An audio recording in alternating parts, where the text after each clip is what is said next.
Hello, hello, hello. Welcome to my channel. This video will be of me decorating the Christmas tree. I already have the round ornaments on because I didn't want the video to be so long. I've got the gold ornaments, the round and the gold and the white. And this is my new tree. And I've got my tree topper on already. I got the white branches. So I have some other ornaments that I'm about to put on the tree to complete it. This is my favorite time of the year. I love Christmas holiday. So if you haven't subscribed to my channel, please subscribe to my channel and turn on that notification bell and you won't miss a video from me. So I'm going to tell you what I got from Hobby Lobby because I had some, you guys, I had some magnolias on here and I really didn't like how they was looking. I had some poinsettias and magnolias, so I went and got some more poinsettias to put on the tree. So I did pick up these poinsettias from Hobby Lobby, and they were $4.99 with the 60% off. I got 4 of those, and I picked up 2 of these poinsettias, and these were $5.99 with the 60% off. And then I picked up 3 of these, and these were $5.99 with the 60% off. So I'm gonna put those in the tree. And I found, then I already had some more poinsettias from last year. But then I found these. These were the cutest. I don't remember where I got these from, but I got them last year. So then I got some gold poinsettias that I'm going to put in the tree. So it's going to be mostly poinsettias that I'm going to put in the tree. I got a few other ornaments that I thought was cute. So come decorate the tree with me. I hope you enjoy it.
So guys, I hope you enjoyed my video, and I have some more videos to do. I just want to show you my new stockings that I'm going to be hanging.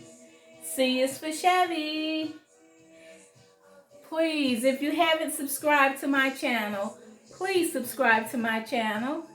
And don't forget to turn on that notification bell and you won't miss a video from Chevy. Until next time, happy holidays.